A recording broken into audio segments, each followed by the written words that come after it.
Écoute, Sarah, je crois qu'on est connectés. Bonjour les blancs-pieds bon oeil, j'espère que vous allez bien. Alors aujourd'hui, on a une grosse session, on a un live qu'on organise aujourd'hui avec Sarah. Effectivement, on va parler, alors il y a plusieurs sujets. On doit parler de la suite et fin, entre guillemets, du parcours, comment passer de poisseuse à chanceuse. On doit parler métamorphose, et puis on doit parler aussi de commande à l'univers. Ok les gars, ça fait beaucoup. Donc Sarah, bienvenue. Et nous te remercions d'avance pour cette proposition. Et en tout cas, on compte aussi sur toi pour cet éclairage. Oui, bonjour Muriel, bonjour tout le monde. Je suis ravie d'être là, c'est super. Et puis j'ai hâte de vous parler de tout ça. Comme la dernière fois, je te laisse gérer le timing. Absolument, absolument. Les gars, en fait, je vous dis tout de suite, il se peut qu'on déborde un peu. Donc voilà, si vous devez dégainer votre... là, on est sur une pause déjeuner. Même si vous nous voyez en replay, voilà, vous pouvez sortir votre petite assiette, votre petit casse-croûte. Parce que, voilà, comme je disais, on a pas mal de sujets. Et si ça déborde un petit peu, faut pas nous en vouloir. Mais accrochez-vous, ça en vaut le détour. Donc, première étape, en live 1, on avait parlé de ton année 0 jusqu'à l'année de tes 30 ans, où là, c'était Shkumun, la guigne, la malchance incarnée, hein, voilà. malgré toi, malgré tout. Et ça veut dire quoi? Ça veut dire qu'à l'âge de 31 ans, il s'est passé quelque chose? Oui, alors c'est ce que j'avais expliqué la dernière fois rapidement.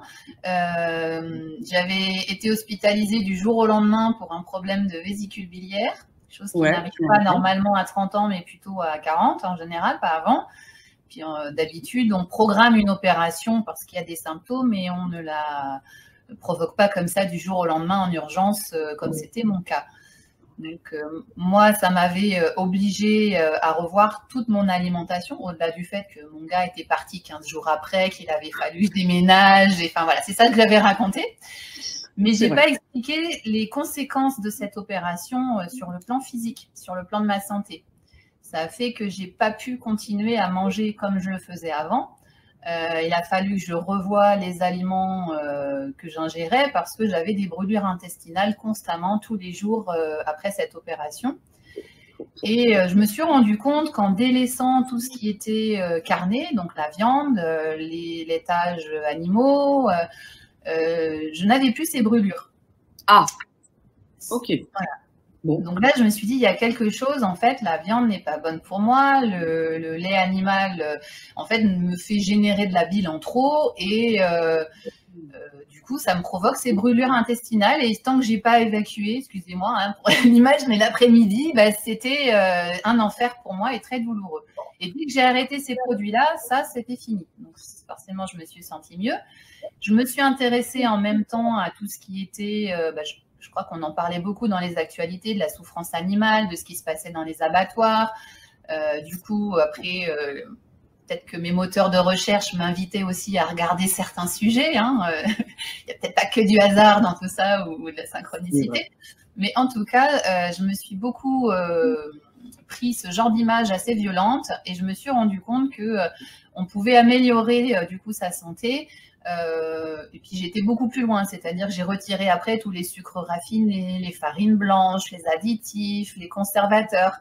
Et de fil en aiguille, j'ai découvert le crudivorisme, donc l'alimentation végétale crue. D'accord. Et du jour au lendemain, tout a changé. En 2 jours, on me demandait si j'avais fait des UV, les boutons, c'était fini, plus de coupard d'après-midi, le transit intestinal impeccable, alors que j'avais plutôt des tendances à la constipation, par exemple. Ouais. Et là, je me suis dit, mais c'est génial, il faut vraiment que je continue ça, parce que quel bien-être, c'est dingue. Ouais. C'est pas donné à tout le monde d'avoir des résultats, parce que souvent on fait des efforts, on sait qu'il faut ralentir, modérer, mais les résultats sont pas tout de suite, n'arrivent pas tout de suite, sont pas immédiatement visibles. Toi, en fait, tu as eu un effet pratiquement immédiat. Alors, sur le crudivorisme, oui. Sur le reste, c'était juste un soulagement intestinal. J'ai pas forcément fait de la différence par rapport à avant. Mais sur le crudivorisme, oui, en 2 jours, vraiment, je sentais les bénéfices sur tout le plan de la santé et physiquement, sur ma peau. Et les quelques personnes qui ont eu envie comme ça d'essayer pour voir me disaient la même chose au bout de 2 jours. Ah là là, ma peau, qu'est-ce qu'elle a changé, c'est incroyable. D'accord. Ok. Bon. Mais ce qui a été le plus intriguant pour moi et fascinant, c'est qu'au bout de 1 mois, 2 mois, j'ai commencé à ressentir des picotements dans les doigts. En fait, je me suis rendu compte que de manger vivant, je sentais la vie circuler en moi. Ah, littéralement, quoi. Littéralement, c'est-à-dire que ce que certains appellent le magnétisme, qui le ressentent peut-être depuis toujours, moi je l'ai découvert quand j'ai changé d'alimentation et que j'ai commencé à manger vivant. D'accord.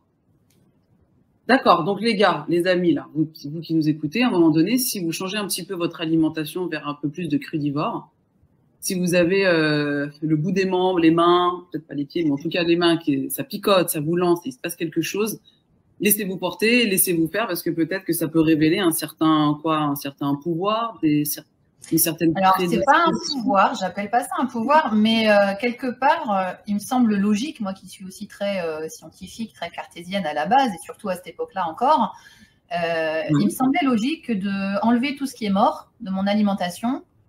Je me suis dit, mais en fait, comment on peut être en vie en mangeant des choses mortes? Ça a été ça mon déclic. Oui, dit comme ça. Hein, oui. Voilà, c'est vrai que quand je dis aux gens, des fois, ça les agace, mais quand ils me voient que je dis que je suis végétarienne, parce que depuis, je suis devenue et je suis restée végétarienne, quand je dis, mais j'évite pour pas trop les choquer, non, je mange pas de cadavres. Ah, ils voient le coup de viande autrement que... D'accord. Je ne verrai plus la côtelette dans mon assiette de la même façon maintenant. Je te remercie.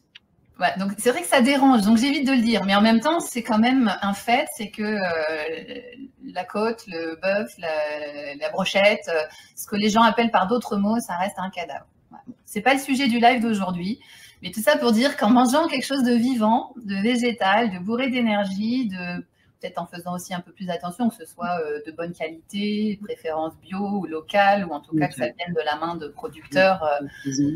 Produits de saison, ouais. Voilà, produits de saison aussi, très important. À ce moment-là, j'ai commencé à ressentir ce que donc j'appelle la vie circuler, cette énergie vitale. Et pour moi, c'est passé par les mains. Alors, je dis pas que n'importe qui mangerait crudivore ressentirait les mêmes choses. Je pense qu'on a tous notre chemin qui nous est propre. Mais c'est ce qui, moi, m'a appelé à découvrir le magnétisme. C'est qu'à ce moment-là, j'ai commencé en parallèle à fréquenter les salons zen, vivre autrement, médecine douce. Comme par hasard, bien sûr. Hein. Par hasard. Bien sûr. Bah, toujours en lien aussi avec, comme j'expliquais la dernière fois, cette petite pensée de suivre mon ange gardien, de lui demander ce que je voulais. Voilà, je tombais sur des pubs. Salon zen juste à côté de chez moi. Ensuite, on a les invitations pour les futurs salons. Donc, les gens avec qui on fait connaissance sur place nous parlent de choses qu'on ignorait. Et pour moi, en tout cas, ça ouvre complètement ma curiosité, ma conscience. Et je ne pouvais que aller pousser plus loin ces découvertes. De toute façon, c'est aussi des signaux, signaux forts, signaux faibles. Donc, comme tu dis, là, les hasards comme par hasard. Et puis, la curiosité, l'ouverture d'esprit, la culture générale. Et puis, finalement, aussi aller vers ces tendances, vers ces praticiens, vers ce type de connaissances t'attirait, te nourrissait, te donnait de l'énergie, te faisait vibrer, en quelque sorte. J'étais arrivée à une période où le boulot, ça fonctionnait, j'étais tranquille. Mes enfants étaient maintenant des pré-ados. Voilà, ils étaient assez autonomes. J'avais plus besoin de les réveiller le matin, de les accompagner à l'école. Donc, chacun a aussi ses activités. Donc, je pense que j'étais arrivée à un point de ma vie où j'avais de la place pour m'occuper un peu plus de moi, pour faire un petit peu plus ce qui m'intéressait moi. Sans être toujours à courir pour faire garder les enfants ou pour être à l'heure au boulot ou pour ne pas manquer à manger ou payer les factures. Donc, c'est peut-être ce que d'autres découvrent à l'âge de la retraite quand ils ont accompli tout ça. Et comme moi, j'ai été maman très jeune, finalement, je suis arrivée assez rapidement à ce stade-là où les enfants sont grands, je suis installée dans mon travail, je ne manque plus de rien, donc je peux m'ouvrir à tout ça. Je pense que ça. C'était quoi ton job de l'époque? Excuse-moi. Alors, à ce moment-là, je travaillais à la banque. J'étais gestionnaire en back-office. Ah oui, cartésien. D'accord. Voilà. Voilà. Ah oui, cartésien. D'accord. Complètement. Je préparais des dossiers pour valider des fichiers de millions d'euros, virements, prélèvements, transferts à l'étranger, voilà, tout ce qui n'a. Absolument. Ok, très bien. D'accord. Ok. Et donc là, les salons, ça t'attire, tu as un peu plus de temps pour toi. Ah bah là, j'ai envie de tout découvrir, c'est-à-dire que je découvre un premier atelier qui est comment trouver sa mission de vie, parce que j'étais quand même toujours à ce stade où je cherchais un sens à ma vie. Je me disais comment c'est possible d'avoir autant de problèmes, autant la poisse, de répéter autant de fois ces scénarios. Qu'est-ce que je suis venue foutre sur cette terre? C'était ça mon objectif que je recherchais à ce moment-là. Question légitime. Et un premier atelier, voilà, où je rencontre d'autres personnes, où je découvre ce que c'est que d'être en cercle avec de l'énergie qui circule, avec les questionnements des uns et des autres. Et puis, de fil en aiguille, donc c'est là que je fais cette rencontre au salon qui s'enchaîne avec un monsieur qui me dit, en me tendant un bouquin comme ça, là, sur la table, je suis à côté de moi sur un stand, il me dit, il est très bien ce livre, hein.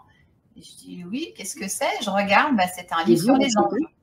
Et donc, non, sur les anges. Mais non, mais arrêtez d'écouter ma vie, arrêtez d'écouter. Il y a des caméras, il y a des micros chez toi. Enfin, c'est tout. Non, et c'était juste peu après ce moment où je commençais, donc que je racontais la dernière fois, où je commençais à parler tous les jours à mon ange gardien, que je lui disais ce que je voulais faire dans mes journées, dans les semaines qui suivaient. Et donc, je me tourne vers ce monsieur et je lui dis, oui, je pense si ça parle des anges, il est très bien. Et donc, il me dit, vous connaissez votre ange gardien? Je dis, je me rappelle plus de son nom, mais oui, j'ai fait une expérience où c'était incroyable. Ouais. Et là, je sentais que ce monsieur me parlait comme si c'était mon ange gardien qui me parlait. Non, et par moments, c'était le monsieur qui me parlait. Oh non. Je ne saurais pas expliquer ce qui s'est passé, mais ça m'a fascinée. Donc, dès le lendemain, j'ai pris rendez-vous avec lui pour qu'il me parle de tout ça, parce que c'était son domaine, en fait, les anges. Donc, j'ai annulé une session d'hypnose que je devais essayer pour pouvoir parler et découvrir tout ça. Et puis, je suis partie en Inde, donc 2 jours après. J'avais un voyage organisé grâce à la banque. Hein. C'est vrai que j'ai beaucoup voyagé avec... grâce au comité d'entreprise. Ouais, c'est pas n'importe quelle destination, hein. Quand on commence à s'ouvrir aux énergies, les anges, un peu la spiritualité, l'univers. L'Inde, c'est pas anodin. Juste Sarah, tu sais, on va dire pour les plus cartésiens ou ceux qui n'ont pas encore eu la chance de faire une rencontre ou un déclic comme tu as pu avoir, est-ce que au lieu de dire les anges, ou Dieu ou quoi, est-ce qu'on peut plutôt nommer ça comme l'univers Alors, chacun, en fait, utilise le nom qu'il a envie. Dès qu'on parle, moi, j'ai envie de croyance ou de foi, chacun a un nom qui va résonner le plus. Certains vont dire la vie, d'autres la source, d'autres Dieu, d'autres l'univers. Après, la notion d'ange, pour moi, elle ne rentre pas dedans. C'est plus, j'utilise comme une énergie qui est messagère. Voilà. Dans toutes les religions, en fait, qui ont exprimé l'apparition d'un ange, il s'agissait à chaque fois d'un messager entre cette intelligence créatrice qu'on appelle Dieu, la source, la vie, l'univers, et l'être humain. Donc pour moi, quand je parle d'ange, en fait, c'est cette énergie qui a servi de messager entre moi, la petite humaine sur Terre, et quelque chose de plus haut que je ne sais pas exprimer. Ouais, impalpable, invisible. C'est vrai que certains praticiens disent notre soi supérieur, parce que. Mais juste voilà. Là, les bons pieds, bon oeil, si vous nous suivez, voilà, si vous l'avez rencontré, c'est une chance. Vous l'avez pas encore rencontré, peut-être qu'à un moment vous le rencontrerez, mais en tout cas, c'est vrai que quand on est en quête un petit peu de recentrage et qu'est-ce que je veux et comme tu disais, quelle est ma mission de vie, qu'est-ce que je fous sur Terre? Parce que parfois cette question, elle arrive tôt ou tard, mais je pense que plus on se la pose tôt, plus on reprend un peu les rênes de sa vie, on est moins baldingué entre, comme tu disais, les exigences du boulot, les exigences de la famille, les exigences d'autrui, et finalement on est tourné vers finalement, bah, on court après le temps, on court après les tâches, l'exécution des tâches, la fameuse to-do list qui n'en finit jamais, mais au point de finalement s'oublier de soi-même et se dire, ouais, mais au fait, moi là-dedans dans tout ça. Donc, mission de vie. Où on subit la vie. Et il y a un moment où on commence à avoir ce temps de se dire, ah, qu'est-ce que je vais créer dans ma vie? Qu'est-ce que je vais créer? Ouais. Donc, tu as rendez-vous avec ce monsieur mystérieux qui débarque de nulle part, enfin nulle part, on s'est comprise. Voilà. Et alors? Alors, je ne vais pas rentrer dans tous ces détails-là, mais c'était une rencontre, en tout cas, qui m'a mis une première expérience avec ce qu'on appelle l'énergétique, en fait, avec la notion de chakra, que je ne connaissais pas du tout. Ah, d'accord. On commence à rentrer un peu dans le sujet des… D'accord, ok, chakra, bon. Voilà, les centres énergétiques, hein, c'est ce qu'on retrouve en Inde. Donc, ce voyage en Inde m'a plongé encore plus dans un pays qui a quand même une spiritualité très prononcée. Et moi, je me sentais comme chez moi quand je suis arrivée là-bas. C'est vrai que beaucoup parlent d'un choc culturel.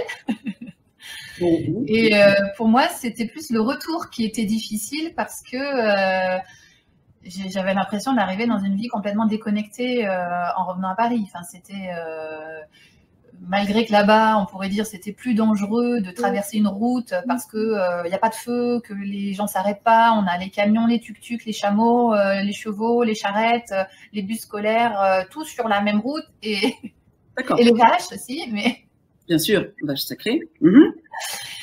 Mais il faut se lancer sur cette route-là pour oser traverser. Et là où tout le monde me disait, mais attends, chacun attendait vraiment qu'une voiture s'arrête. Je dis, mais vous voyez bien qu'elles ne vont pas s'arrêter pour nous. Il faut avoir la foi et s'engager sur cette route en ayant confiance que les véhicules vont s'arrêter parce que tu traverses. Où je me rappelle de ce jeu de chauffeur de car qu'on avait, qui nous accompagnait pendant notre voyage, où jusqu'à la dernière seconde, on pensait qu'on allait… on se demandait comment on allait éviter le car qui arrivait face à nous. Et en fait, il se faisait un jeu de klaxon et à la dernière seconde, hop, celui qui avait perdu à leur jeu, il s'écartait. Perdu à leur jeu, d'accord. Alors moi, oui, parce que je ne sais pas comment appeler ça autrement, mais jusqu'à la dernière seconde, on est face à face en frontal et hop, celui qui, par le coup de klaxon, sait qu'il doit s'écarter, il s'écarte. Très bien. Voilà, c'est des frissons et en même temps, on se demande comment on peut vivre là-bas de cette façon. Comment on peut vivre tout court. Mais bon, voilà, ça c'est nous les Européens. Voilà. Et je pense que ça m'a beaucoup inspiré aussi cette foi que j'ai pu observer. Sans parler des lieux empreints d'une certaine énergie, le Taj Mahal, n'en parlons pas, l'amour, enfin voilà, il y a des empreintes quand même très spirituelles. Et le retour à Paris, c'est vrai que là, je ne pouvais plus voir la vie comme avant. Je ne pouvais plus penser que boulot, pas métro, mais voiture, dodo, enfant, facture, c'était plus possible. On est arrivé à ce moment où je continuais dans ma foulée à fréquenter ces salons, donc je découvrais aussi le magnétisme, ce que c'était que les magnétiseurs. Et là, comme je sentais cette énergie dans les mains, je me suis dit, il faut que j'apprenne, il faut que je sache qu'est-ce que je peux en faire. Voilà. Aller jusqu'au bout des choses. Très bien, ok. Voilà. Et les premières expériences, parce que toujours la scientifique, qui est là dans la petite peau de Sarah, c'était je peux essayer. Et on est parti un week-end avec mes enfants, ça devait être un week-end sur les jardins où tous les jardins sont ouverts, il y a des expériences un peu botaniques. Donc, comme j'ai 2 enfants, ils reviennent chacun avec une plante, j'ai 2 plantes à chaque fois à la maison. Voilà. Donc, j'avais plusieurs variétés de début de plantes et je me suis dit, tous les soirs, je vais faire ce que j'avais lu, c'est-à-dire prendre 10 minutes, mes mains au-dessus de la plante, comme ça, à envoyer de l'énergie.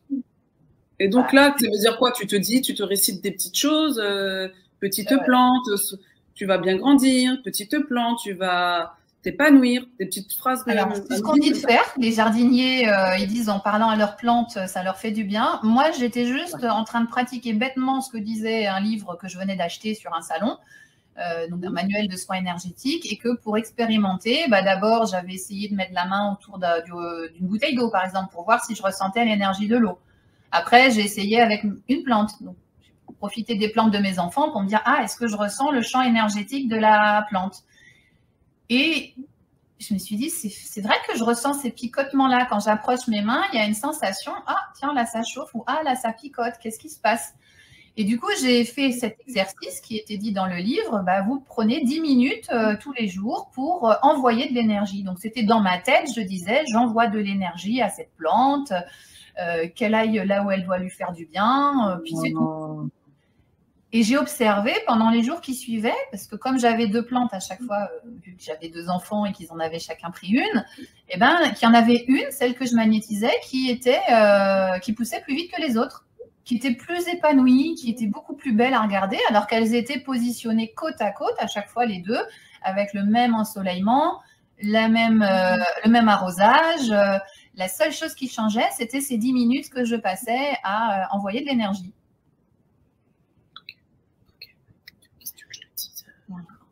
Après, je suis passée au test avec les tomates.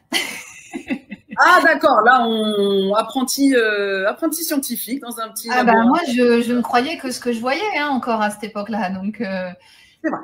Je me suis dit, je trouve un test sur les tomates.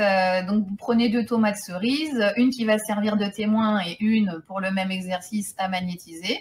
Donc là, c'était pas tous les jours, c'était juste le premier jour où on les met toutes les 2 dans un verre d'eau, chacune.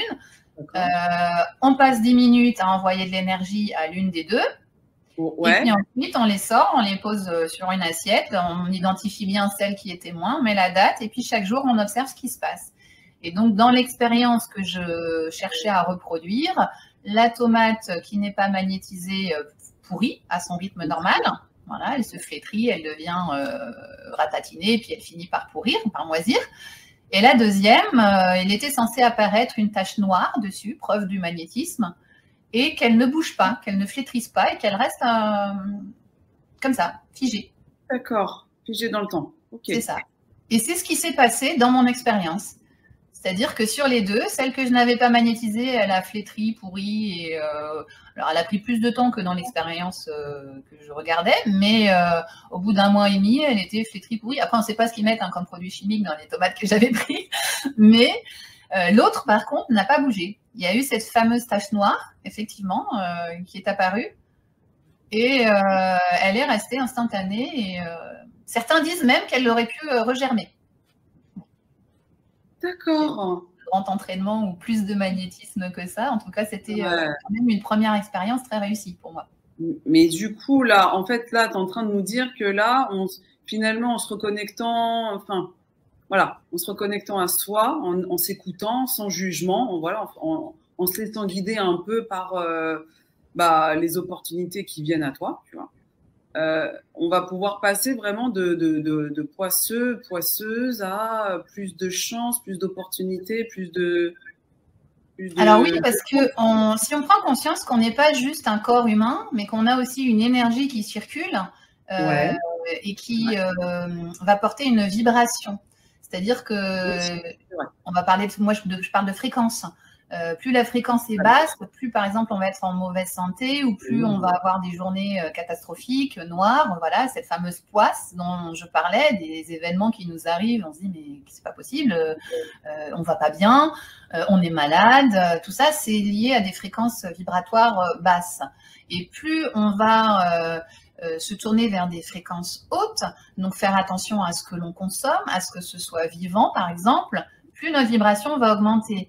Plus on va porter notre attention positive donc sur cette énergie. Je racontais ça lors du dernier live, en fait, que le pouvoir de nos mots que l'on choisit, les pensées que l'on choisit, ça, si on utilise des phrases négatives, on est dans des fréquences quelque part un peu plus basses. Si on fait des phrases à l'affirmatif et qu'on est positif dans notre état d'esprit, on vibre dans une fréquence beaucoup plus haute. Affirmatif et positif, les amis. Donc, pour moi, ça va ensemble. C'est que quand on dit des compliments à quelqu'un, la personne se sent bien tout d'un coup. C'est clair. Et ça fait du bien aussi quand nous-mêmes, on complimente. Ça nous fait du bien, ça nous fait plaisir de faire le compliment. Et du coup, je trouve que la vibration, elle est aussi un petit peu plus haute parce que tu es sincère dans ton compliment. Sinon, tu te tais. Voilà. Mais donc, compliment donc positif plus l'intention qui va avec, la personne, elle reçoit à la fois le mot. Et puis, quand il y a l'intention, la concentration, un peu le focus dans l'expression du compliment, on a un double effet qui se coule, encore plus vibrant et donc positif. Et la personne va va recevoir le compliment et va ressentir un peu les émotions positives de ce compliment un peu tout au long de la journée. Voilà. Mais c'est pas juste des mots au final, c'est carrément une énergie qu'on envoie. Et on se rend compte que qu'est-ce qui se passe dans la vie quand, voilà, il y a les compliments, mais quand on magnétise de l'eau, ce que j'ai fait ensuite, après, j'ai commencé à magnétiser mes bouteilles d'eau pour avoir une eau avec une fréquence élevée. Quand j'ai été voir ce monsieur qui m'a parlé des anges, j'ai en même temps découvert la radiesthésie. Je ne sais pas si tu sais ce que c'est. Non.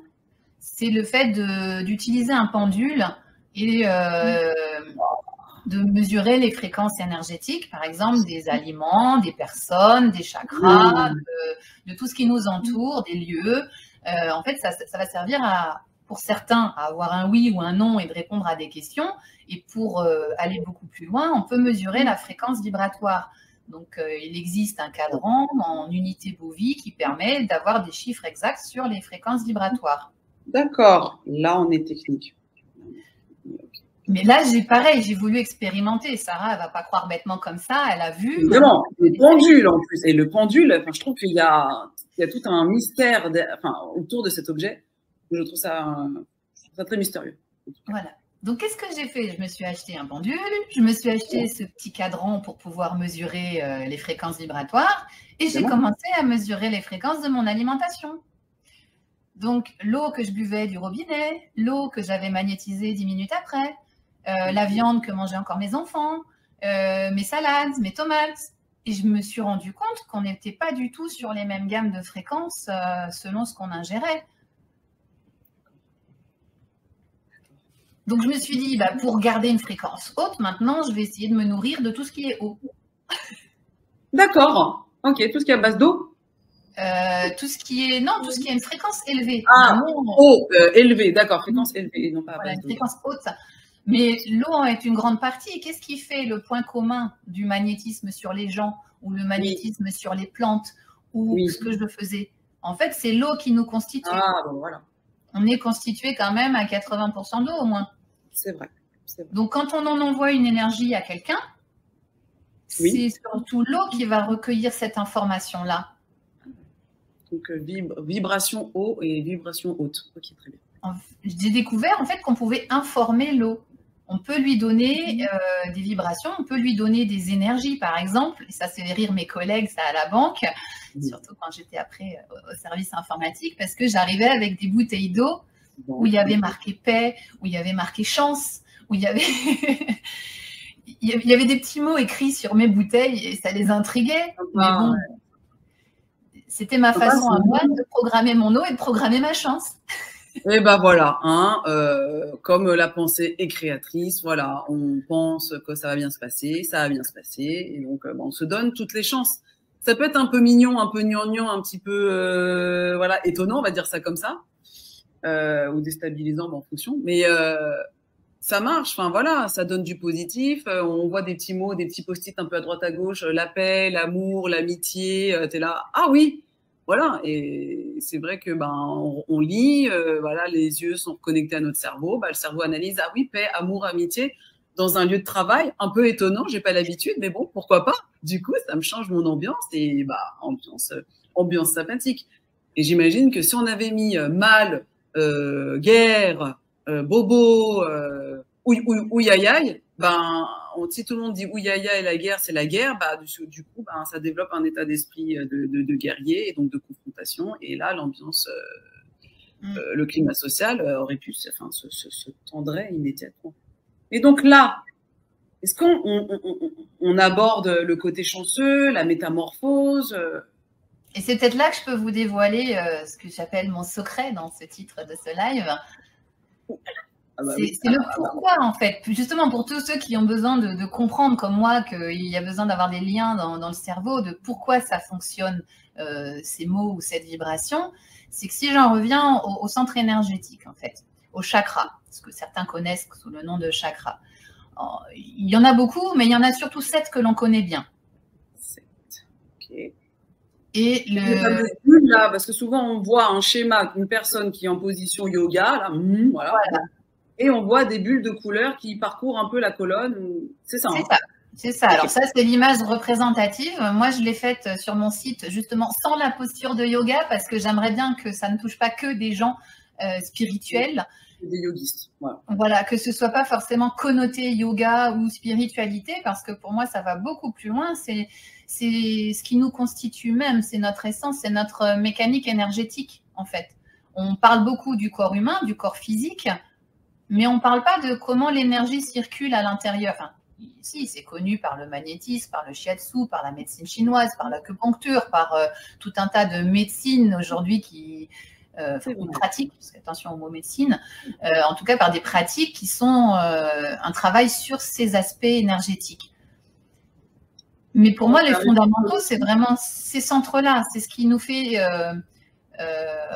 un lien avec nos organes vitaux. C'est ce qui nous montre comment l'énergie circule. Et c'est aussi un lien avec ce qui se passe dans la matière, dans notre quotidien. Donc, ce que j'ai appelé comment passer commande à l'univers, en fait, c'est un petit peu quels sont ces... comment on procède? Parce que tout le monde connaît beaucoup la loi de l'attraction. La loi de l'attraction, elle est, je dirais, en partie vraie, mais il y a des pièges qui sont assez subtils que si on ne les connaît pas, ben, on ne va pas comprendre pourquoi ce que l'on voulait et ce qu'on a répété tous les jours ne s'est pas manifesté. Ah, alors très important, parce que c'est vrai que ça circule, la loi d'attraction, pensez et vous aurez, entre guillemets, tu vois, pensez avec la répétition, il y a l'action, voilà, ça se met en action, ça se met en mouvement et vous aurez ce que vous pensez. Mais comme tu dis, effectivement, parfois il y a des frustrations, bah, ça fait déjà 3 jours, 3 semaines, 3 mois que je dis que je veux, je sais pas, rencontrer l'amour, changer de boulot, que je veux que mon enfant aille mieux, que tatati, et c'est un peu faiblard en termes de résultats. Ben, y a des raisons pour ça. C'est que c'est pas aussi simple que ça en a l'air. C'est que c'est pas une question de mots et de phrases uniquement. C'est une question de vibration. Et l'univers, il répond pas à ce que l'on dit, il répond à ce que l'on vibre et à ce que l'on croit. Donc, si on répète tous les jours une phrase à laquelle on ne croit pas et qu'on vibre le contraire, il va nous ramener ce que l'on vibre et pas ce que l'on a répété. Petite pause. Oui. Voilà. C'est pour ça que parfois on est un peu, on parle un petit peu aussi dans l'entrepreneuriat. Dans l'entrepreneuriat, tu sais, le côté auto-sabotage, je nourris ma procrastination, je nourris mon syndrome de l'imposteur, je suis en quête illimitée de légitimité, de crédibilité pour avoir l'autorisation de faire mon métier, de m'exposer, d'afficher mes tarifs, d'assumer mes tarifs. Je vois bien que j'ai des croyances limitantes qu'on m'a mis dans la tête et qui me coupent un peu la chic, qui me coupent un peu l'herbe sous le pied. Ça fait un lien avec ça, avec ce que complètement, parce que surtout les croyances limitantes, parce que, et on va le voir quand je vais justement expliquer ces 7 filtres, c'est que les croyances limitantes, la plupart, elles sont inconscientes. On n'a que 5% de croyances qui sont vraiment conscientes. Tout le reste, c'est que de l'inconscient. C'est ce qu'on hérite de nos parents, c'est ce qu'on hérite de l'éducation, c'est ce qu'on hérite de la religion, c'est ce qu'on hérite du système scolaire, c'est ce qu'on hérite dans notre quotidien, de ce qu'on a traversé, et notre mental qui va analyser tout ça et qui va restituer, du coup, et faire en sorte que l'on croit que ça va se passer comme ça. Donc, quelqu'un, c'est pour ça que, par exemple, gagner au loto, devenir riche, c'est pas si simple que ça. C'est que si on se répète, je suis riche, je suis riche, je suis millionnaire, mais qu'au fond de nous, on n'y croit absolument pas, ça peut pas marcher. Ou si au fond de nous, on n'a pas travaillé sur les croyances ou sur les héritages de nos parents, si on a vu nos parents pauvres, trimés, déblatérer sur les riches, ben, on peut pas devenir riche puisqu'on a une image mauvaise des riches, par exemple. Si on imagine que les riches font mauvais usage de leur argent et qu'on n'a pas envie, au fond de nous, de devenir ce type de personne, eh ben on se bloque l'accès à la richesse. Alors que la richesse, les sous, tout ça, c'est une énergie, c'est un moyen, c'est un outil. C'est pas une fin en soi. C'est pas toujours facile à le comprendre. Parce qu'on veut dire, voilà, je veux être riche, je veux le loto, je veux l'abondance, nani, mais en fait, c'est tu veux te servir de cet outil d'abondance, mais pourquoi faire? Je pense que ça permet de travailler justement le focus, la concentration, du coup, la vibration qui va avec. Et c'est pour ça que peut-être, on peut parler de vibration, mais il y a aussi des gens qui disent ouais, t'es pas concentré, donc tant que t'es pas concentré, tu vas pas y arriver. Et c'est vrai parce que concentration, bah voilà, va avec la motivation, la discipline, donc la persévérance, la résilience. Et au bout d'un moment, il faut aligner ses pensées et puis ses actions, parce qu'effectivement, si tu dis j'ai déployé 1001 campagnes publicitaires, il n'y en a aucune qui a fonctionné. Ouais, mais si tu n'y crois pas, en disant ouais, mais c'est surfait, ouais, mais si j'ai un client, forcément, c'est que je l'aurais acheté, ou ouais, c'est le hasard, c'est la chance. Si malgré toi, tu penses ça, ben, tu pourras dépenser des milliers en Facebook Ads, LinkedIn Ads et puis YouTube Ads. Tu n'auras pas les clients de cœur qui viendront à toi, c'est sûr. On est d'accord. Et en fait, ça va aussi alimenter la façon dont on réagit à certains événements. Parce que là, si je reviens sur mon parcours, par exemple, je suis passée du back-office à la banque au support informatique. Il y a eu un événement entre-temps. Il y a eu un nouveau plan social.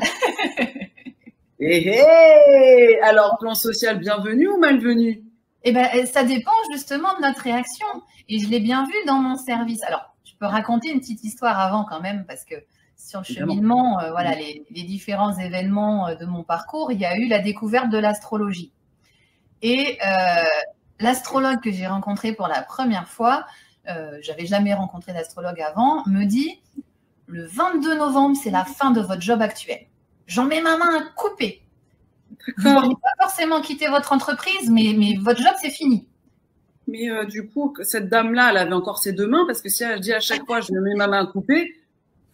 Alors, c'était un monsieur, mais oui, il avait encore ses deux mains.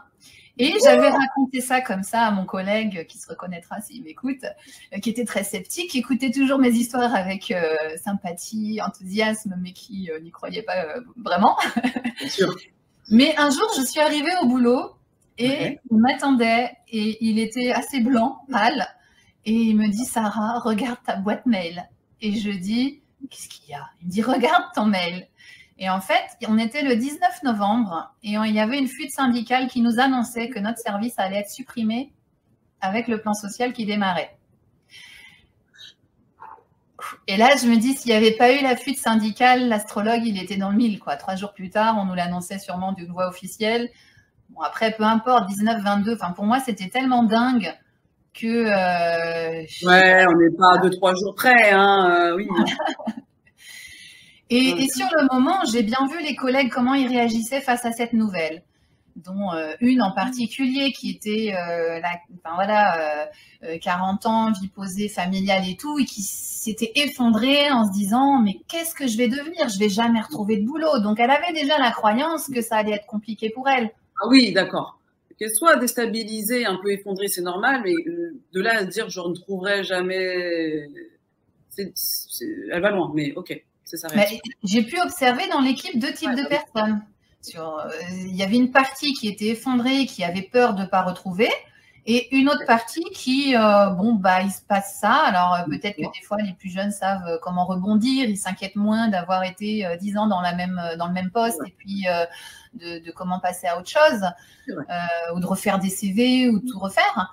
Et puis, moi, ma façon de réagir, ça a été… En fait, il faut le prendre comme une vague. La vague, qu'est-ce qui se passe? Soit on se la prend en pleine figure. Oui. Soit on la surfe. Voilà. Oui. Vous utilisez votre planche de surf, la planche qu'on va appeler la confiance en soi, le lâcher prise, n'est-ce pas, hein? Voilà. Vous allez devoir, parce que vous prendre une grosse vague dans la tronche, c'est pas ce qu'il y a de plus agréable. Donc, autant la prendre comme on peut. Voilà. Okay. Très bien. Donc, moi, je faisais partie de ceux qui ont décidé de la surfer. Donc, tout le monde me disait, mais comment tu peux être aussi zen dans ce genre de circonstances? Au-delà du fait qu'on me l'avait presque prédit quand même, je me disais, de toute façon, je vais faire ce que j'ai toujours fait jusqu'à présent. Il y a un malheur, il y a forcément une chance derrière. Derrière une porte qui se ferme. Voilà. Donc, j'étais plutôt partie, moi, pour quitter la boîte et créer une école alternative. À ce moment-là, j'étais un peu anti-système scolaire traditionnel. Ça allait pas pour un de mes enfants. Je repérais des choses qui ne me convenaient pas. Et j'avais envie d'améliorer tout ça et de créer une école. Mais le cabinet de mobilité m'a dit, madame, si vous faites ça, on ne vous suit pas. Parce que vous n'allez pas gagner au moins le même salaire que ce que vous avez. Ah, d'accord. Donc, au moins, t'expliques le avis. Okay, très bien. Donc, je me suis dit, bah, on va bien voir, qu'est-ce que je vais faire d'autre? Et là est arrivée une proposition de 60 postes en formation requalifiante. Et sur les 60, il y en a un qui m'a tapé dans l'œil, c'était le support technique informatique.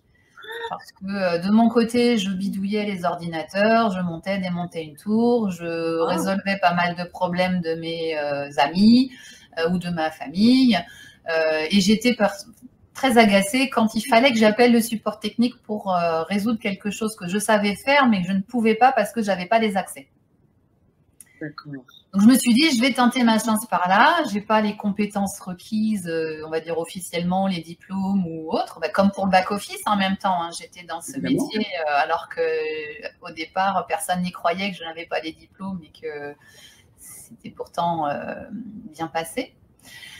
Et puis, donc, je me dis, je tente le coup. Et là, j'étais particulièrement dans ce lâcher-prise que tu disais et j'appliquais ce que je vais vous dire maintenant, justement, c'est 7 filtres liés aux 7 chakras. C'est-à-dire, est-ce que ce que je veux, c'est possible matériellement sur cette terre?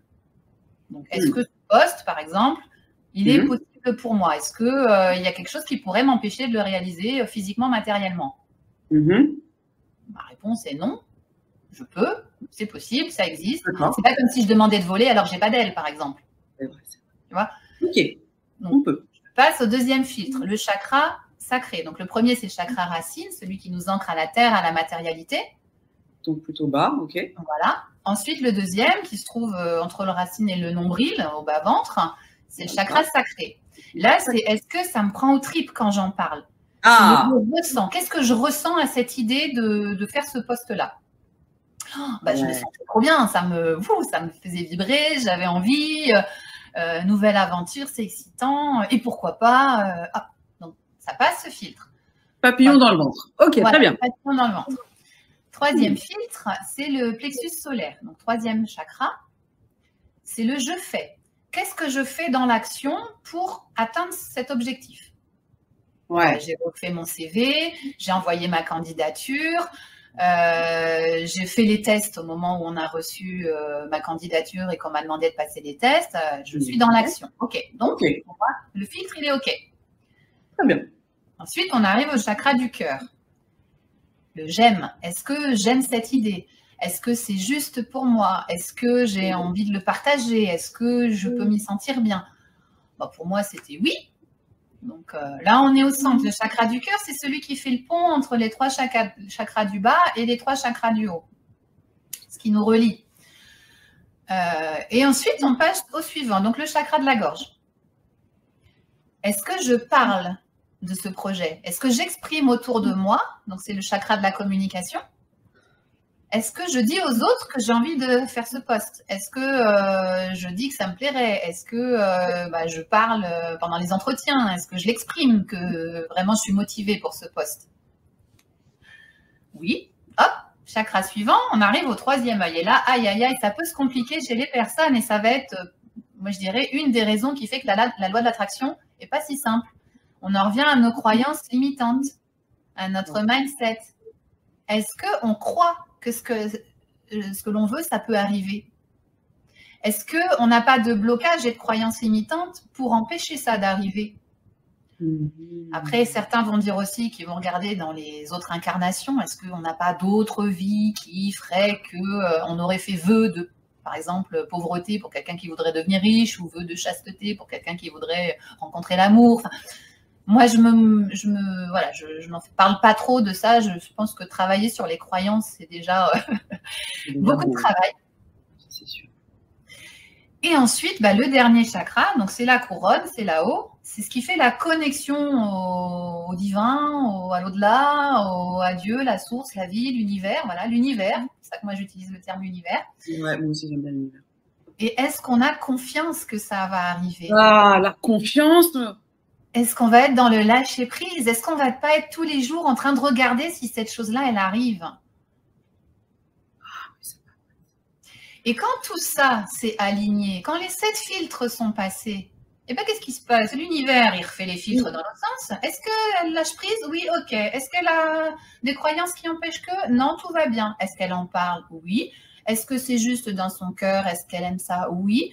Est-ce qu'elle passe à l'action? Oui. Est-ce que ça lui prend aux tripes?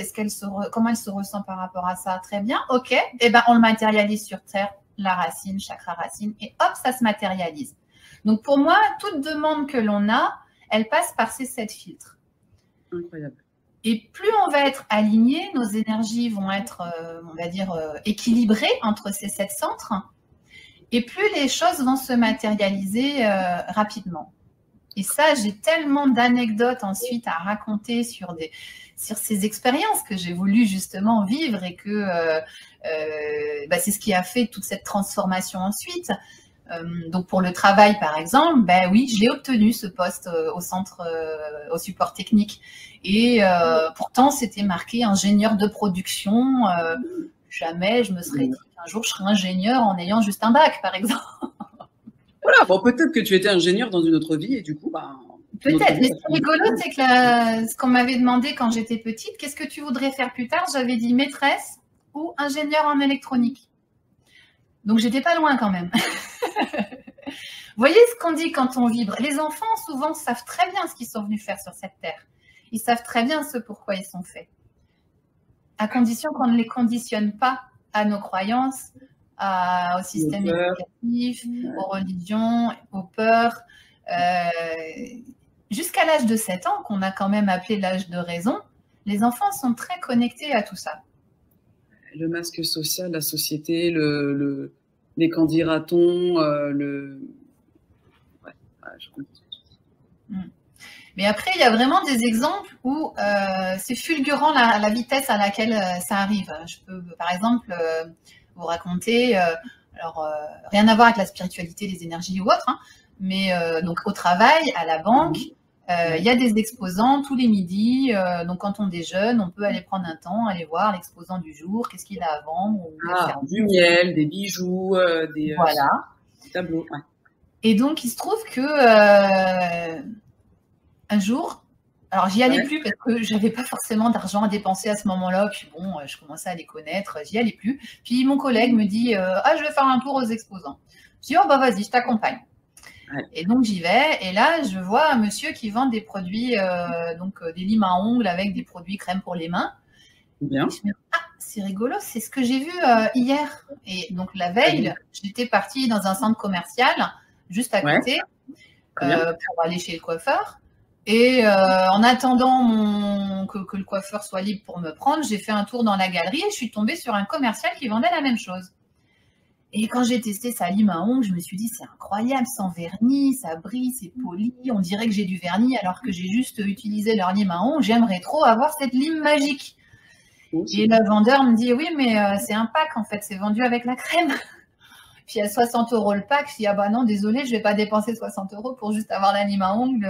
Non, moi, je mets plus trop de produits sur ma peau. Aujourd'hui, je fais très attention à ce que je mets. Donc, non, désolé. Et donc, le lendemain, aux exposants, il y avait un monsieur qui vendait exactement le même produit. Un monsieur qui vend des produits de beauté pour femmes. Intéressant, c'est trop mignon. Voilà. Okay. Et là, je lui dis, mais il me dit, donc je lui dis, je lui raconte ce qui s'est passé la veille. Il me dit, oui, alors vous l'avez pris le produit? Je dis, non, parce que 60 € pour une lime à ongles, honnêtement, j'ai pas envie. Et il me dit, c'est dommage, si j'avais une lime à ongles, là, je vous l'aurais donné. Puis en fait, je regarde sur la table, juste à côté, il y avait une lime à ongles posée sur la table. Ce modèle-là. Et je lui dis, il y en a une là. Il me dit, oui, tenez, je vous l'offre. Et donc, je repars avec ma lime à ongles. Et c'est là où je vois la puissance de ces 7 filtres. Parce que là, on n'est pas sur un sujet sur lequel je peux avoir des croyances limitantes. J'ai juste, la veille, vibré à l'idée de la voir. J'ai souhaité la voir. Ça n'a pas convenu. Donc, j'ai osé dire non, je ne prends pas pour ce prix-là. Et puis, je suis partie et je n'avais aucune attente, en fait, de la retrouver.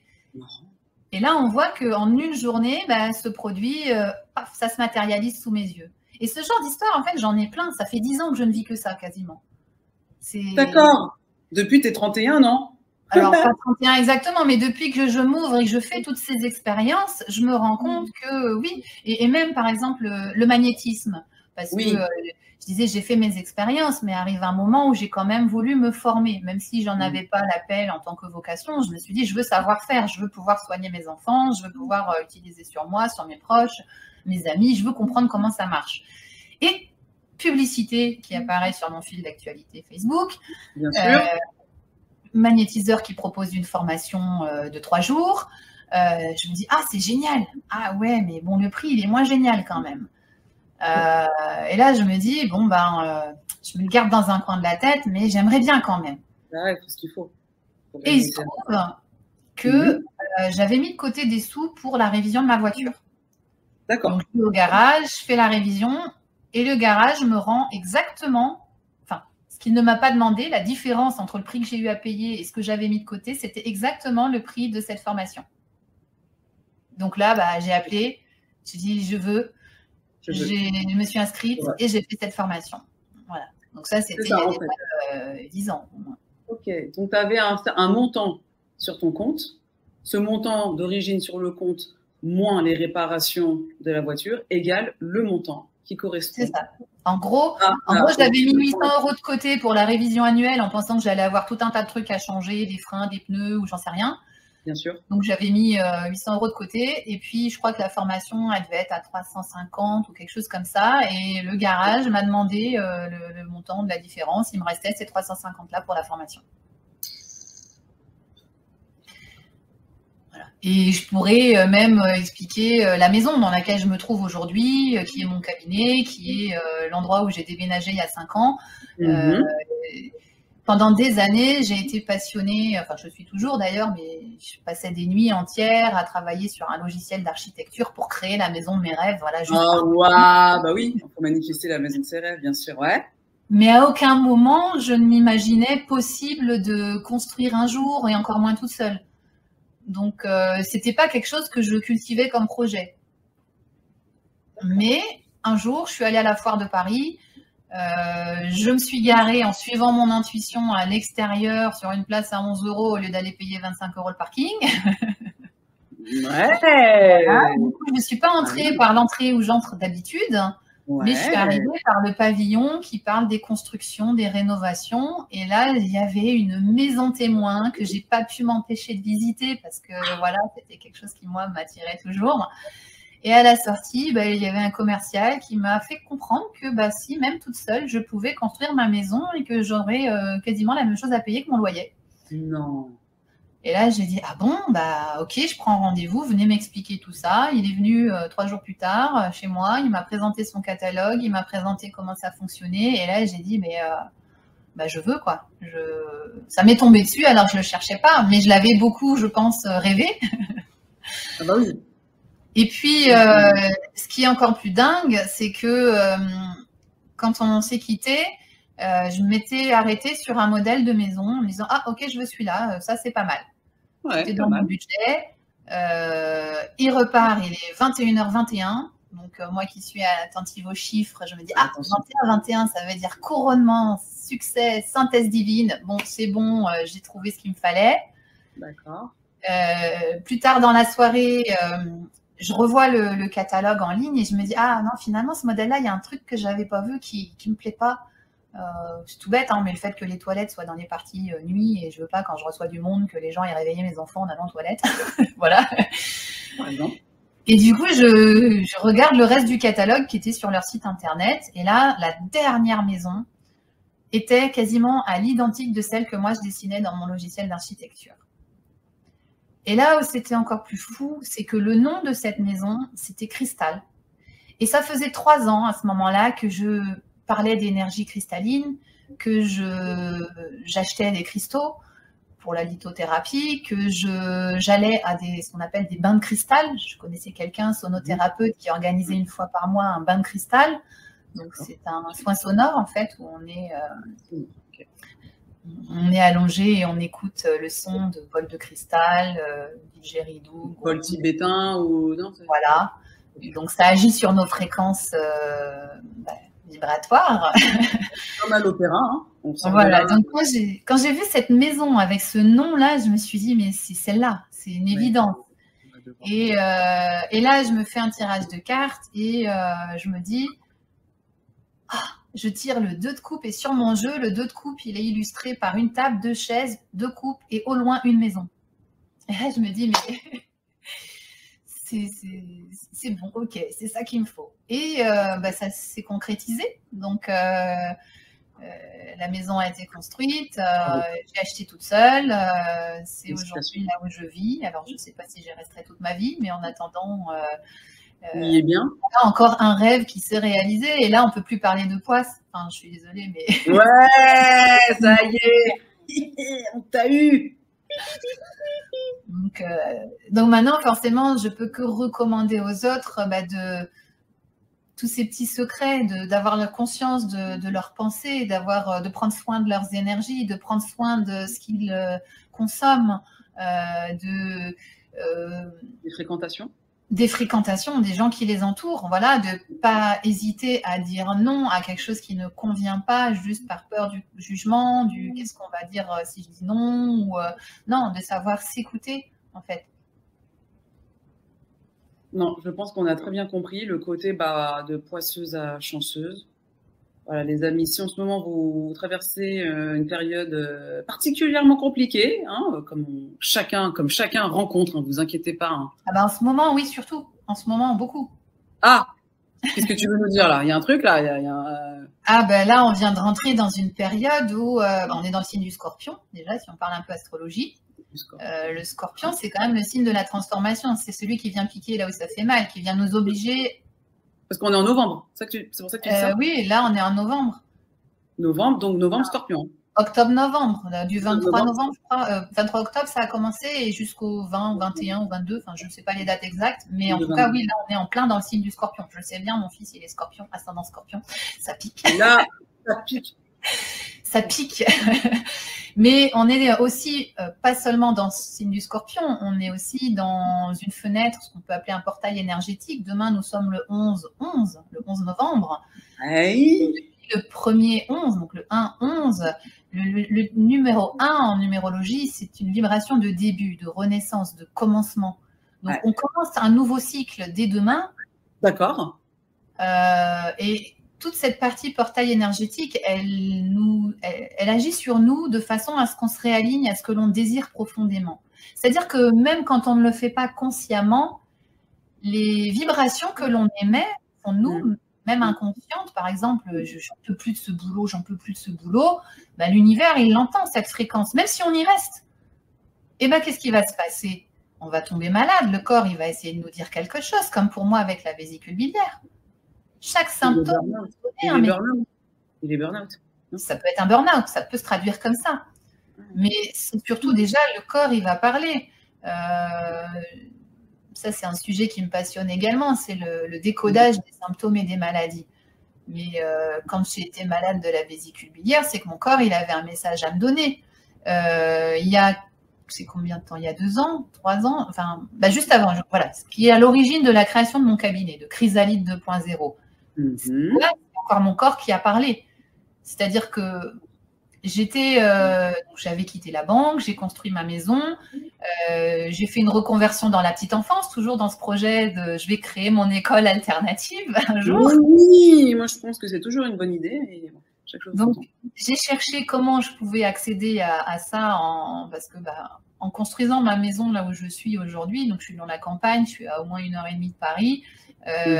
C'était pas concevable en ayant un bébé ensuite, parce que j'ai eu mon 3e enfant, c'était pas concevable que je retourne travailler à la banque. Donc déjà sur ça, pareil, je peux témoigner comment j'ai fait. Mon chef, il se doutait que je reviendrais jamais. J'avais fait le tour. 3 ans dans l'informatique. Je pense qu'il a senti qu'une fois que j'aurai mon bébé, je ne reviendrai pas travailler. Et effectivement, j'ai demandé une rupture conventionnelle. Elle m'a été refusée. Je me suis dit, c'est pas grave, pour l'instant, je suis en congé parental, on va voir comment je vais faire. Et puis, de toute façon, s'il faut que j'abandonne mon poste, j'abandonnerai mon poste. Je vois bien que ça ne vibre plus avec moi. Je me dis, je retente le coup avec une personne que j'avais rencontrée en voyage, d'ailleurs, sur un voyage de la banque et qui travaillait au syndicat. Donc, je lui expose mon cas, elle m'accompagne et alors, elle n'obtient pas la rupture conventionnelle, mais elle m'obtient un licenciement inabuyable. Bon, voilà. C'est mieux. je me dis, ok, je vais au moins avoir ce laps de temps pour rebondir avec des aides pour cette transition. Et donc, je pars en reconversion professionnelle, je prépare un CAP accompagnement éducation petite enfance. On me disait que j'arriverais pas à me le faire financer, hein, c'est ce que me disait Pôle emploi, mais bah, Sarah, elle est têtue, elle veut un truc, elle y va, elle met toutes ses intentions, ses énergies.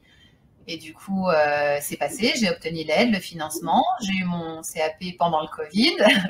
Donc, voilà. Super, félicitations.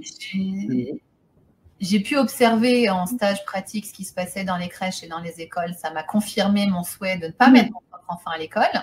Faire, du coup, l'instruction en famille. C'est ce que j'ai fait la première année. Et je n'avais pas prévu que mon fils me réclamerait l'école. Ça, c'était pas dans mes plans. Donc, je me suis dit, je vais quand même accéder à sa demande. C'est lui, c'est son expérience. Je sens que ça vibre, c'est OK. Faut dire quand même que 3 ans toute seule non-stop avec, j'avais aussi besoin peut-être de renouer une autre vie sociale et de m'en consacrer à quelque chose professionnellement parce que tout se bloquait, on va dire, sur la petite enfance. Plus d'enfants à garder à ce moment-là. Et oui. Mais voilà, blocage, plus d'enfants à garder. Mes aides qui arrivaient à la fin. Donc, financièrement, c'est là qu'on arrive dans la peur de manquer. Que on connaisse, même en ce moment, avec, on voit bien ce qu'il y a, l'inflation, tout ça, les difficultés, les prix qui augmentent. Donc, il y a une peur de manquer qui est très présente chez beaucoup de personnes, le pouvoir d'achat qui diminue. Donc, j'ai pu expérimenter pendant ces 2 dernières années les croyances liées à l'argent, les croyances liées à cette peur de manquer, parce que quand on arrive en fin de droit au chômage et qu'on n'a pas de travail, plus d'enfants à garder, un enfant qui réclame l'école et qu'on se retrouve là, qu'est-ce que je vais faire maintenant? Voilà. Avec en plus post-Covid, donc même moi qui voulais m'intéresser à travailler dans les centres médico-sociaux avec des enfants autistes, parce que je gardais toujours ce côté je veux travailler avec les enfants, il fallait un pass vaccinal que je refusais. J'étais pas prête à certains sacrifices et c'est ça que j'appelle garder l'alignement. C'est-à-dire que pour moi, dans mes 7 centres énergétiques, c'était ça. Je ne pouvais pas accepter un poste qui ne résonnait pas avec ma vibration, par exemple, de ne pas me faire vacciner. Ou un salaire qui ne correspondrait pas et parce qu'on ne reconnaissait pas mon parcours, on ne reconnaissait que mon diplôme, qui résumait toujours qu'un bac. Mes 10 ans en banque, on les oubliait. Mes 3 ans en informatique, ils apparaissaient que sur mon CV, mais pas sur un diplôme. Dommage. Donc, je refusais tout ça et est arrivé ce moment où mon fils est rentré à l'école. Je me suis retrouvée avec plus d'argent qui rentre qu'est-ce que je vais faire? Et là, mon corps, il a lâché encore. Donc, je me suis retrouvée avec une névralgie intercostale. Des douleurs, on va dire, affreuses au niveau de la côte, là, à droite. Je rencontrais des difficultés avec mon fils aîné aussi à la maison. D'accord. Tout ça se dégringole gentiment, là. Oui, on est dans une phase... J'appellerais plus à la poisse aujourd'hui. J'appellerais ça juste la vie qui vient me mettre des warnings. Attention, là, il y a un message à saisir. Là, tu n'es plus dans ta direction. Donc, j'ai mis en place ce qu'il fallait mettre en place avec mon fils.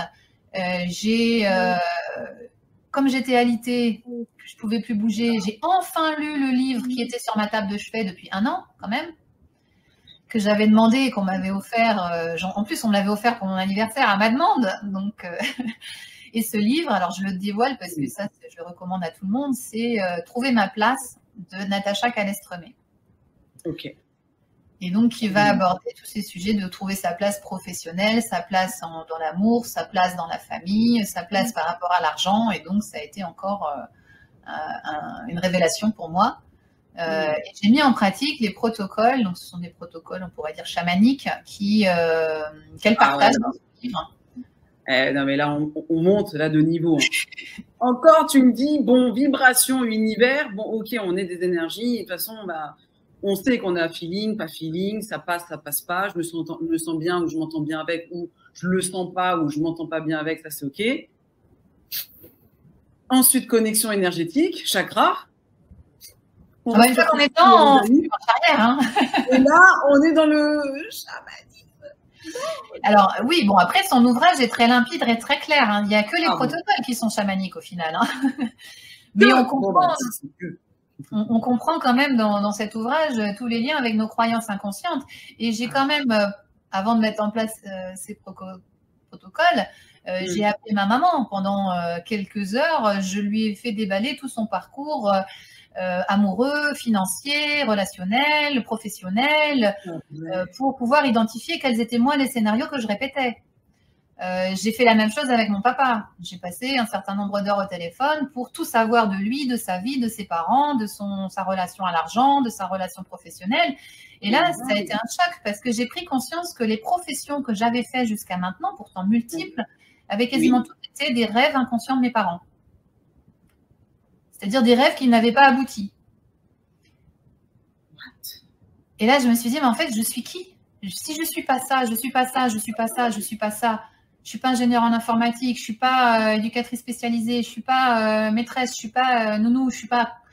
Qu'est-ce qui me reste? Et là, c'est devenu une évidence que ces 10 années de pratique, de découverte, de l'énergétique, tout ce qui m'a emballée, qui a fait que je me suis formée sur ces domaines, alors je ne pensais à aucun moment en faire mon métier, c'est devenu une évidence. Là, je me dis, mais en fait, c'est ça que je suis venue faire. Les amis, l'entourage me sollicitaient pour résoudre leurs problématiques.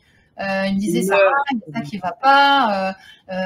Et puis, du coup, j'avais toujours la réponse. Et souvent, je vivais les choses en décalage. 15 jours avant, je vivais ce qu'ils allaient traverser. Et c'est pour ça que j'ai pris l'habitude après de parler des énergies et de beaucoup m'intéresser à l'astrologie. Donc, ce portail, par exemple, qu'on est en train de passer, je le connais par cœur parce que moi-même, il y a 6 ans, il y a 5 ans, il y a 4 ans, il y a 3 ans, je les ai vécus en conscience, ces portails. À chaque fois, il y a eu un switch. À chaque fois, il y a eu un reset. Et il y a 2 ans, c'est là que j'ai décidé de créer Chrysalide 2.0. C'est là que je me suis dit, en fait, mon corps est en train de me dire que là où je vais, ce n'était pas la bonne direction. Et j'ai tout sur place. Mon fils aîné qui est parti, qui avait sa chambre au rez-de-chaussée, qui avait la porte-fenêtre qui donne sur l'ouverture, l'entrée principale, c'est l'endroit parfait pour y faire mon cabinet. Ah oui, c'est vrai que tu fais du distanciel par visio et tu fais aussi du présentiel dans ton cabinet. Je fais les deux. Je reçois les gens, je me déplace chez les gens à 30 km et je travaille en visio. Et à ce moment-là, je ne connaissais encore rien non plus au design humain. Peut-être que vous avez vu, ça s'affiche sous mon nom. Énergie et design humain. Non, ça n'était pas le cas quand j'ai créé Chrysalide 2.0. J'étais vraiment tournée beaucoup plus vers uniquement le coaching pour accompagner les personnes à transformer leur vie, comme je l'ai fait pour moi-même, ou les soins énergétiques, pareil, parce que c'est tellement essentiel de pouvoir décoder les symptômes, de pouvoir avoir accès au bien-être, de se sentir mieux, de comprendre ce que notre corps essaye de nous dire et en même temps d'y apporter un soin ou de rééquilibrer les chakras quand ils sont déséquilibrés, que c'était ça ce que je proposais essentiellement. Mais il m'a manqué quelque chose. Il m'a manqué quelque chose. Excuse-moi. Juste, tu sais, quand tu dis l'énergie, traiter, tout ça, c'est... la base aussi, on dit, c'est voilà, je suis malade ou j'ai une maladie, mais c'est parce que le mal dit quelque chose. Donc, c'est pour ça qu'on dit, voilà, écoutez votre corps. Si au bout de 2-3 jours, vous avez toujours un nerf qui est coincé ou cette douleur intercostale que tu avais, c'est pas juste un faux mouvement ou un problème de respiration ou quoi, c'est que c'est peut-être un petit peu plus profond et le nerf intercostal, par exemple, pour décrire, typiquement, il expliquait que j'avais du mal à trouver ma place, à trouver mes limites avec mon fils, parce que la douleur était en avant, donc c'est lié à un de nos enfants en général, quand la douleur est à l'avant. Le nerf, qui me pousse à bout de nerf, qui me retranche dans mes limites. Voilà, la côte. Donc, pourquoi le nerf de la côte? Parce que qui, à côté de moi, m'empêche de trouver ma place, m'empêche de faire comme j'ai envie. Voilà. Okay. La réponse était très parlante. Et d'ailleurs, j'avais eu cette même douleur 4 ans avant, quasiment. Ça s'était traduit par un abcès au sein. Je venais d'accoucher, j'ai fait un engorgement au niveau du sein, j'ai été hospitalisée du jour au lendemain pour un abcès de 10 cm. Je ne fais pas les choses à moitié. Mais 4 ans plus tard, c'est ça qui s'est réveillé. C'est-à-dire, j'ai pas compris le message quand il s'agissait de l'abcès au sein. Maintenant, on va te mettre une névralgie intercostale. Tu vas peut-être comprendre là quand tu pourras plus bouger. C'était ça ce que mon corps il me disait. C'est hardcore. Hein. Le corps, il est hardcore quand il veut, quand il s'y met. Ok, d'accord. Oui, et comme m'a dit à ce moment-là, parce que moi, je n'avais pas fait le lien du tout, c'est l'ostéopathe que j'ai consulté il y a 2 ans qui m'a dit le corps, ça rappelle très bien des dates anniversaires.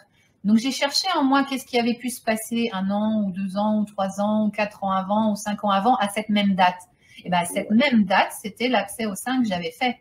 Et au moment où mon fils a quitté la maison, au moment où on a mis en place cette solution-là, et ben, c'est là que la douleur s'est arrêtée. Alors certes, grâce à des soins ostéo, je ne dis pas qu'il ne faut pas consulter, au contraire, je recommande de consulter. Mais pour moi, il faut allier les deux. C'est-à-dire que la partie chimique, la médecine va s'occuper de notre corps physique. Mais si on ne va pas rechercher l'origine du problème, il va réapparaître, soit de la même façon, soit d'une autre beaucoup plus violente. Donc, pour moi, c'est essentiel de travailler sur ces 2 points. Si on attend trop tard et que le symptôme physique se manifeste, bah oui, on va consulter et oui, on agit sur le symptôme physique. On n'est pas obligé de juste se dire « Ah, il n'y a que l'énergétique qui marche ». Non, on peut utiliser les deux, complémentaires. Par contre, si on a conscience très rapidement de nos énergies qui vont mal, ben, qu'on n'attend pas le symptôme, on travaille dessus tout de suite, on réajuste le tir, on prend la bonne direction. Ma fille, elle a par exemple très très bien compris que dès qu'elle commence une angine, c'est parce qu'elle n'a pas osé exprimer quelque chose. Donc aujourd'hui, la première fois c'était bizarre quand je lui ai dit, mais aujourd'hui, elle va tout de suite se dire « Ah, ma gorge me parle ». Alors oui, elle va aller prendre pour soulager sa gorge, ou elle va prendre une cuillère de miel, ou on prend ce qui nous parle, ce qui résonne avec nous, mais elle va surtout d'abord aller chercher qu'est-ce qu'elle n'a pas osé dire. Et à ce moment-là, elle va en prendre conscience, elle va oser le dire, et hop, 2 jours plus tard, enfin le lendemain, l'angine est déjà partie. Donc les maladies restent encore moins longtemps quand on agit aussi là-dessus. Donc, les personnes qui nous écoutent là, les personnes qui êtes avec nous, vous qui êtes avec nous, si vous êtes migraineux, voilà, si vous êtes migraineux, si vous êtes angineux, si vous êtes sciatiqueux, quel que soit le symptôme. Voilà, vous avez des symptômes, voilà, souvent c'est un peu physique, voilà, c'est physique, ou il y a un lien aussi avec le sommeil ou l'irritabilité. Vous ne comprenez pas, mais ce que vous savez, c'est que c'est pas tout à fait normal, c'est pas trop dans vos voilà, c'est pas trop dans votre personnalité d'être d'humeur irritable.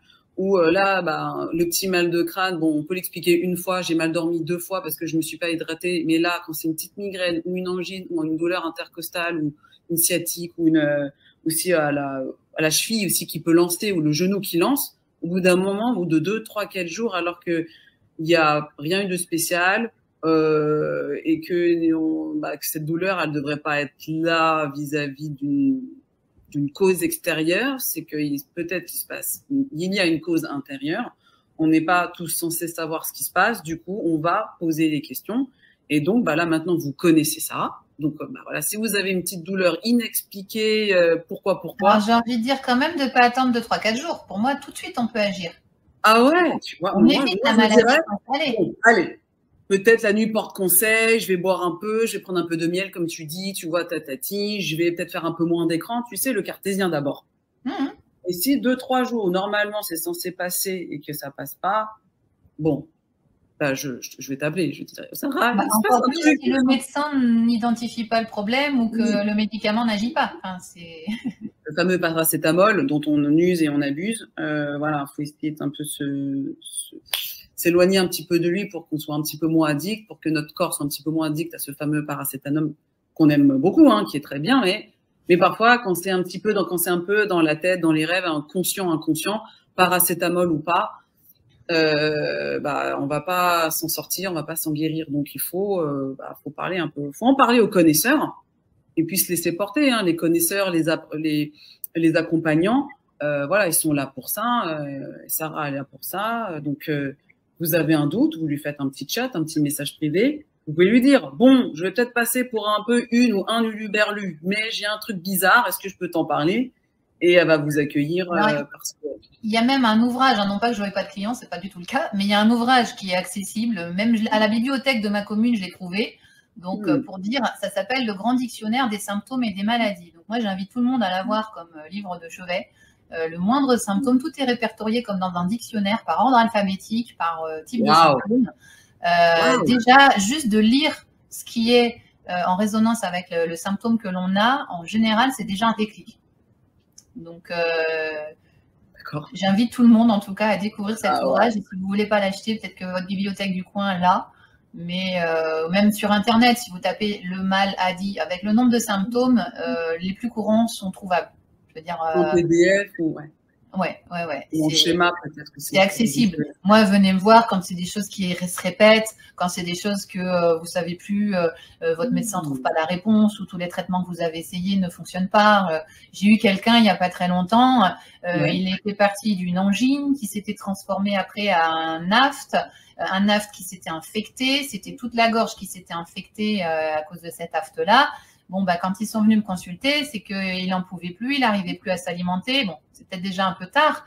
Il aurait lu ça avant, il aurait compris tout de suite que l'angine parlait de sa sphère de la communication, qu'il y a des choses qu'il n'arrivait pas à dire.